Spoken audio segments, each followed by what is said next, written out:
Kita semua familiar dengan Bandara Soekarno-Hatta. Tapi mungkin kita lebih mengenal nama depannya saja atau bahkan menganggap itu hanya satu nama dan melupakan sosok di belakangnya.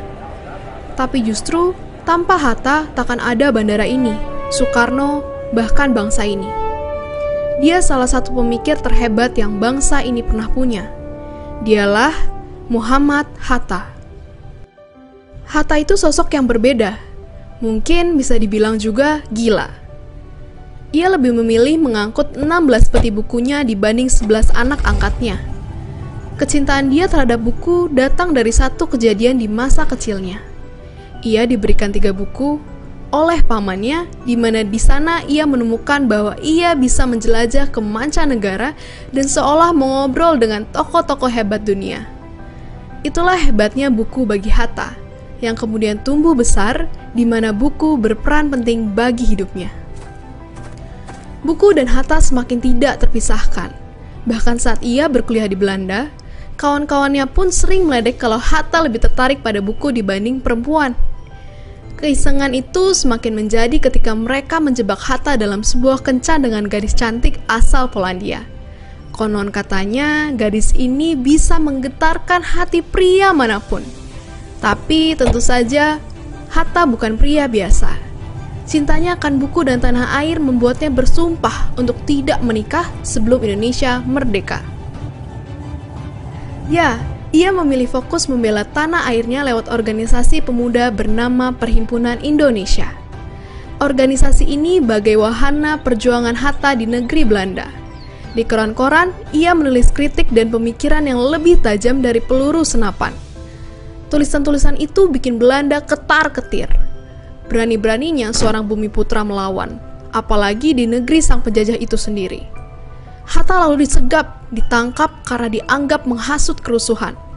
Akankah Hatta menyerah? Tentu tidak. Dalam kurungan penjara, Hatta menyusun pembelaannya. Lalu dalam ruang sidang yang mencekam, Hatta balik menghantam melalui pembelaan yang ia nyatakan dengan lantang dan tanpa keraguan. Hatta menuntut Indonesia harus merdeka. Dia menguncang hati lawan dengan pidatonya yang menggelegar. Hatta dibebaskan dan pemimpin baru telah dilahirkan. Kabar tentang anak bangsa yang mengguncang Belanda menggema hingga ribuan kilometer jauhnya. Kelak, mereka akan bersanding bersama sebagai Dwi Tunggal yang memproklamasikan kemerdekaan negara Indonesia. Muhammad Hatta bukan hanya sekedar orang yang berada di belakang proklamator kita.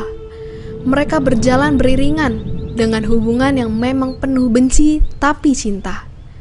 Terkadang mereka bertengkar hebat lewat kolom-kolom di media massa, saling mendebat pemikiran yang tak jarang berseberangan ketika Hatta mundur perlahan ketika perbedaan itu semakin sulit untuk disatukan.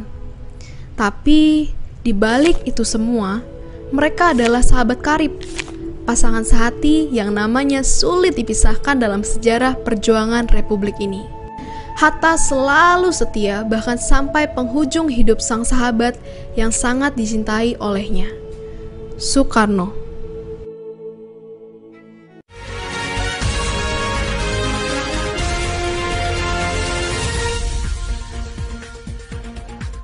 Pemirsa, terima kasih Anda masih bersama kami dalam informasi pendidikan. Direktorat Jenderal Pendidikan Dasar dan Menengah menggelar Festival Literasi Sekolah tahun 2019. Acara akbar bagi pemangku literasi ini digelar pada tanggal 25 Juli sampai dengan 29 Juli di Jakarta, Tangerang, dan Bogor. Festival Literasi Sekolah tahun 2019 mengusung tema multiliterasi, mengembangkan kepribadian, dan menumbuhkan inovasi. Perhelatan Festival Literasi Sekolah juga turut diramaikan dengan berbagai kegiatan menarik, seperti diskusi, pelatihan, hingga peluncuran dan bedah buku. Salah satunya seperti yang dilaksanakan di Pajajaran Suite dan Convention Bogor ini. Sebanyak 100 orang peserta dari seluruh Indonesia mendapatkan pengetahuan literasi dari penulis buku terlaris, Trinity. Trinity adalah seorang penulis buku traveling, di mana karyanya telah direalisasikan menjadi sebuah film layar lebar. Harapan saya dengan kegiatan Festival Literasi Sekolah ini ya kita mendapatkan bibit-bibit baru yang penulis Indonesia yang semakin banyak dan semakin berkualitas. Lebih lanjut, Trinity mengatakan peran pemerintah yang meringankan pajak bagi penulis dirasa pemicu bagi Trinity untuk terus bersemangat dalam menulis. Ia pun berpesan kepada seluruh anak Indonesia agar banyak membaca. Melalui membaca, kita dapat lebih banyak mengetahui gaya penulisan. Tidak hanya itu, Trinity juga menggarisbawahi pentingnya berlatih menulis. Pertama adalah banyaklah membaca, karena kita dari banyak membaca itu kita bisa tahu ya gaya tulisan, diksi, apa yang terjadi di Indonesia dan sebagainya itu semua dari membaca. Pertama banyaklah membaca, kedua banyaklah berlatih gitu. Jadi kita jangan usah peduli dulu dengan apa kata orang dan sebagainya. Ya, tulis apa aja yang sebisa kita, sehingga kita sendiri nanti juga akan membentuk sendiri gaya kita bagaimana. Uswatun Hasanah, Aris Munandar, Televisi Edukasi. Duta Baca Indonesia sekaligus presenter televisi ternama Najwa Shihab berbagi tips untuk menumbuhkan minat baca. Penasaran seperti apa tips yang diberikan Najwa? Berikut liputan selengkapnya. Pasti tidak sedikit dari generasi muda Indonesia yang bingung dalam mencari ide untuk memulai menulis. Padahal ini bisa dimulai dari hal yang kecil, yakni sesuatu hal yang disukai dan dicintai. Hal inilah yang digarisbawahi Najwa Shihab. Temukan passion adalah kata kunci untuk memulai menumbuhkan kecintaan akan dunia membaca dan menulis. Penting untuk menemukan apa kesukaan dan kecintaan kita sebaiknya sedini mungkin. Orang kan selalu bilang ya, temukan passionmu. Dan kemudian berbuatlah agar passionmu itu bisa menghidupi kamu. Tapi terkadang orang salah mengerti akan passion. Dipikir passion itu bisa didapat kayak kita mimpi, tidur bangun-bangun kayak dapat wangsit, ini passion saya. Padahal passion itu harus dicari. Passion itu merawat ketertarikan pada hal-hal kecil. Jadi jangan anggap enteng sesuatu yang mungkin kamu anggap ini kan cuma hobi kecil-kecilan. Saya suka dengerin K-pop. Suka BTS, saya ngefans sama Lisa Blackpink, itu kecil, nggak mungkin itu jadi passion saya. Jangan anggap enteng loh. Suka musik pop Korea, cari tahu lebih banyak tentang orang yang kamu idolakan. Belajar tentang budayanya, coba belajar bahasanya. Siapa tahu bisa dapat beasiswa sekolah di sana. Lebih lanjut, Najwa Shihab juga menekankan akan dampak dari negara yang telah berliterasi, yakni dapat bersaing dengan negara maju lain di kancah internasional. Najwa pun berpesan hanya memerlukan satu buku untuk dapat jatuh cinta dengan membaca. Cari buku itu dan mari jatuh cinta. Uswatun Hasanah, Aris Munandar, Televisi Edukasi. Duta Baca Indonesia Najwa Shihab mengatakan, rendahnya indeks literasi Indonesia salah satunya disebabkan oleh rendahnya akses terhadap bahan bacaan. Najwa menyebutkan akses terhadap bahan bacaan hingga ke pelosok daerah belumlah terpenuhi. Hal ini diungkapkannya dalam acara Festival Literasi Sekolah di Pajajaran Suite dan Convention Bogor, Jumat 26 Juli 2019. Najwa menggarisbawahi terdapat beberapa cara untuk mengatasi rendahnya minat membaca masyarakat yang diakibatkan oleh rendahnya akses terhadap bahan bacaan. Perlu adanya kebijakan negara yang spesifik dan mendorong, seperti halnya dana desa yang bisa digunakan sebagiannya untuk membangun perpustakaan di desa-desa, ataupun membeli buku yang berkualitas. Tidak hanya itu, perlu diadakannya pelatihan membaca maupun menulis kepada para guru PAUD. Yang sering dilakukan pertama adalah memastikan akses terhadap bahan bacaan itu terjangkau sampai ke ujung-ujung. Karena kerap kali argumen yang juga kita dengar adalah bukan minat bacanya yang rendah, tapi akses terhadap bahan bacaannya yang tidak ada. Bagaimana orang mau suka main bola kalau bolanya nggak ada? Bagaimana kita bisa cinta baca kalau bukunya yang ada pun tidak menarik bahkan untuk dibuka? Jadi pertama itu, mari memastikan akses terhadap bahan bacaan bisa dijangkau sampai ke pelosok-pelosok. Cara memastikannya bagaimana? Yang paling efektif dan efisien lewat kebijakan negara. Karenanya mari sama-sama kita mendorong kebijakan yang dikeluarkan oleh negara, memastikan anak di paling pelosok sekalipun bisa dapat kesempatan untuk menikmati buku-buku yang bagus. Adapun hal lain yang dapat dilakukan adalah dengan memanfaatkan perangkat gawai yang dimiliki. Pasalnya, penelitian menyebutkan bahwa hampir setengah populasi penduduk Indonesia telah memiliki perangkat teknologi informasi. Uswatun Hasanah, Aris Munandar, Televisi Edukasi. Pemirsa, informasi tadi mengakhiri jumpa kita kali ini. Semoga semua yang kami sampaikan Pemirsa, informasi tadi mengakhiri jumpa kita kali ini. Semoga semua yang kami sampaikan dapat bermanfaat.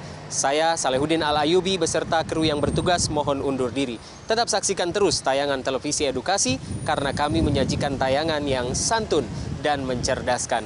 Majulah pendidikan dan kebudayaan Indonesia dan majulah Indonesia.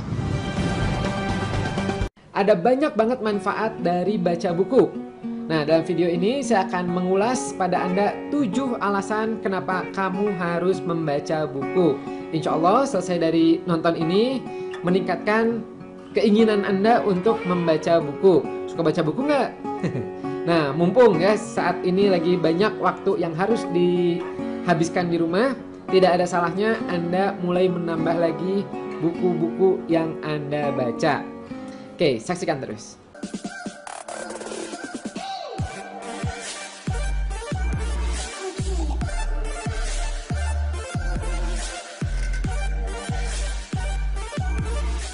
Manfaat pertama dari membaca buku adalah tentu saja akan menambah wawasan Anda, menambah pengetahuan, dan biasanya orang yang rajin membaca buku itu wawasannya pun lebih luas. Ya.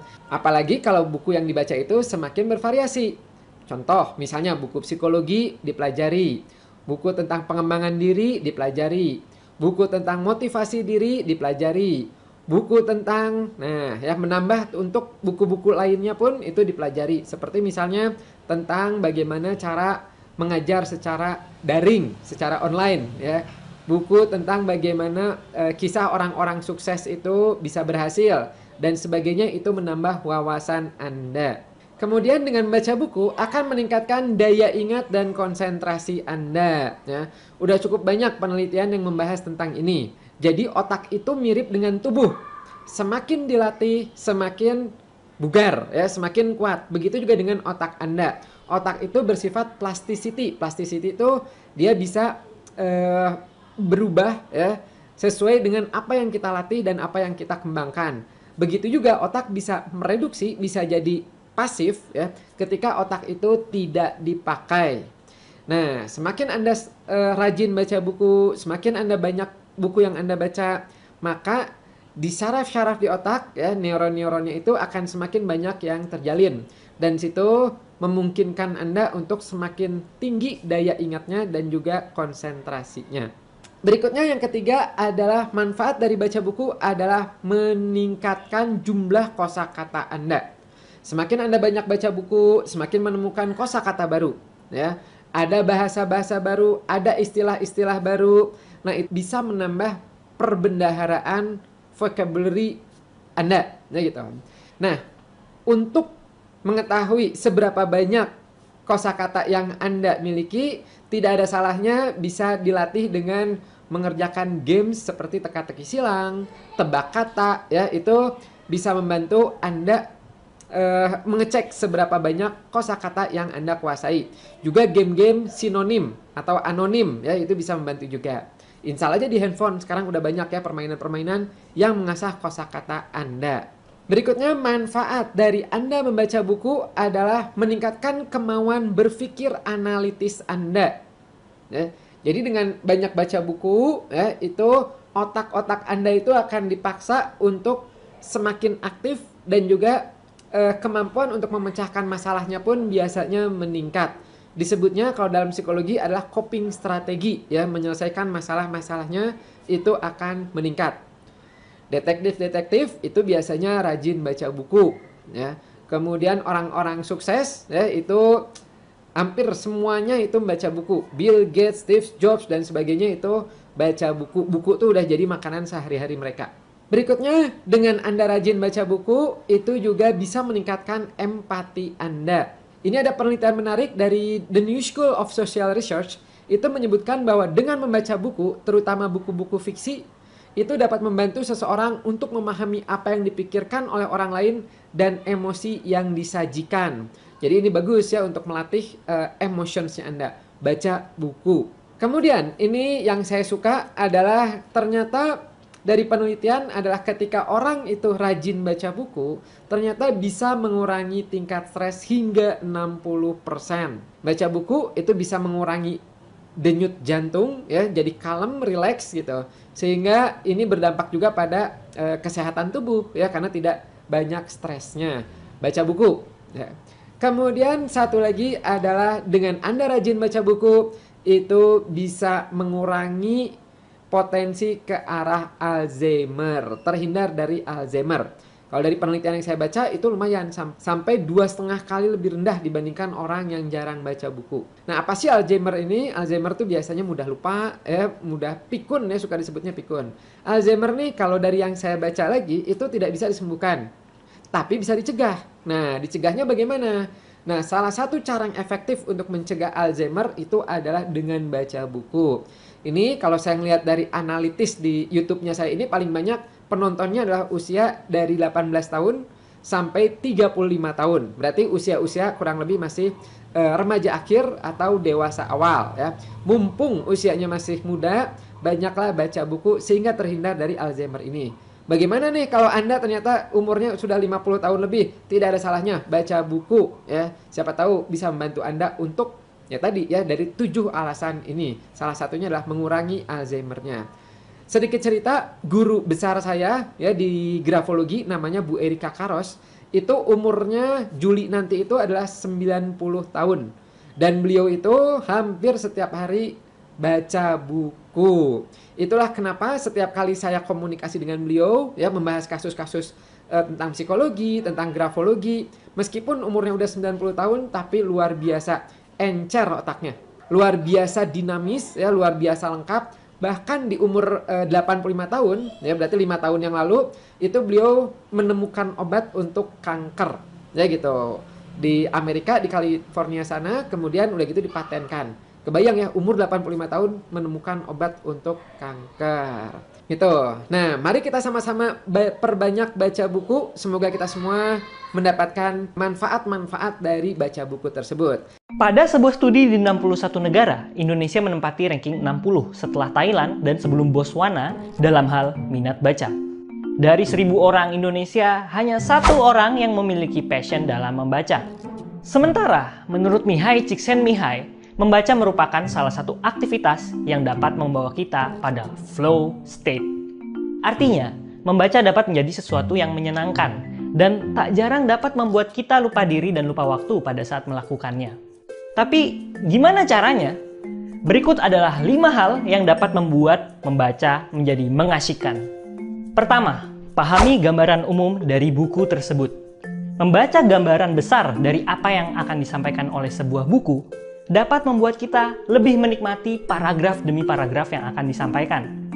Makanya, kita suka mencari review suatu buku sebelum membacanya. Kalau untuk buku non-fiksi, kita dapat melihat daftar isinya terlebih dahulu, atau melakukan skimming atau membaca cepat untuk mencari ide pokok dari suatu bacaan.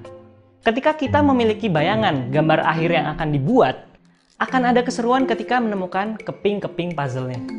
Kalau untuk buku fiksi, terkadang kita justru menikmati kejutan-kejutan.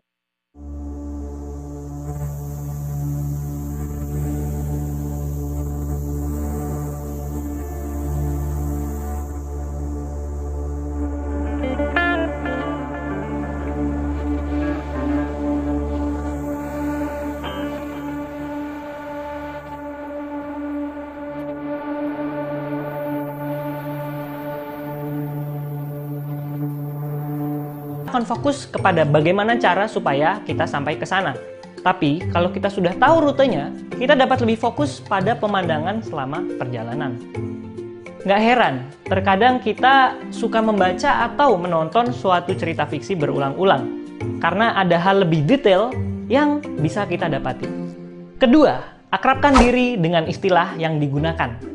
Ketika membaca buku yang penuh dengan istilah asing, tentu kita akan merasa tidak nyambung dan sulit mengikuti apa yang disampaikan oleh buku tersebut. Kalau belum pernah membaca buku-buku filsafat, tentu kita akan kesulitan untuk memahami sebuah novel yang menggunakan kosakata seperti eksistensialisme, solipsisme, realisme, kegelisahan ontologis. Makanya kalau kita ingin membaca menjadi suatu yang mengasyikkan, kita bisa mulai mengakrabkan diri kita dengan istilah-istilah yang digunakan di buku tersebut. Bagaimana caranya? Dengan membaca buku yang memiliki satu tema, atau bisa juga dengan browsing di internet, kita mengembangkan kamus di pikiran kita. Sehingga kita mampu memahami kalimat-kalimat yang disampaikan. Misalnya, sebelum kita membaca novel The Martian, kita dapat mengunjungi halaman Wikipedia yang membahas seputar astronomi dan astrofisika. Ketiga, cari keterkaitan antara cerita di buku tersebut dengan diri kamu sendiri. Menurut teori konstruktivisme, seseorang membangun pemahaman baru dengan cara membandingkan informasi baru dengan ide dan pengalaman yang sudah ada dalam dirinya.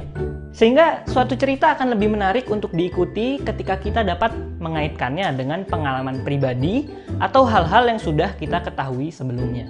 Dalam sebuah cerita fiksi, kita sering mencari-cari kesamaan antara diri kita dengan tokoh yang ada di dalam cerita tersebut. Sehingga kita juga dapat membayangkan bagaimana sih menjadi karakter di cerita tersebut, serta pilihan hidup apa yang akan diambilnya. Kalau untuk buku non-fiksi, itu sama juga. Ketika membaca buku tentang financial planning, kita dapat membayangkan pengalaman kita ketika jadi bokek karena impulsif beli barang-barang atau karena kebanyakan main. Nah, kalau dalam memahami buku-buku perkuliahan, kita dapat membayangkan sebuah algoritma pembelajaran mesin seperti permainan tebak-tebakan, atau mungkin mencoba memahami konsep-konsep fisika dengan pengalaman-pengalaman cinta.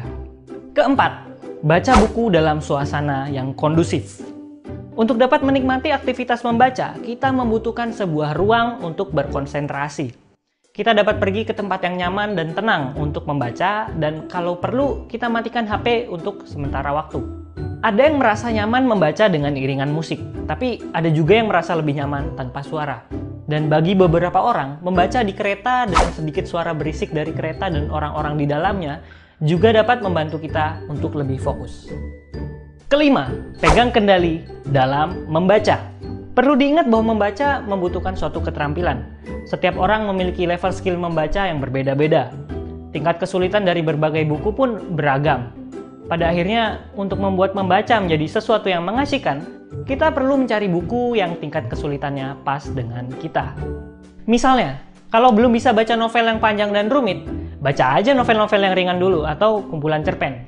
Atau sebelum baca buku The Wealth of Nations, On the Origin of Species, atau kitab-kitab agama yang tebal, kita bisa membaca ringkasan-ringkasannya terlebih dahulu. Kita juga nggak perlu tertekan untuk membaca buku yang semua orang baca. Pada akhirnya, kalau kita mau asyik membaca, kita membaca hanya untuk kesenangan semata. Nggak perlu diburu waktu dan nggak perlu diburu gengsi. Pelan-pelan kita akan mengembangkan skill dan kebiasaan kita dalam membaca.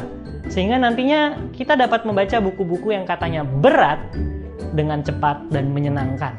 Maka dari itu nggak perlu ragu untuk memulai kebiasaan membaca. Karena seorang pembaca menjalani 1000 kehidupan sebelum dia mati. Seseorang yang tidak pernah membaca hanya hidup 1 kali. Terima kasih sudah menonton video kali ini. Jangan lupa share video ini ke teman-teman kamu supaya Indonesia lebih gemar membaca. Sampai jumpa di video berikutnya dan salam salaman!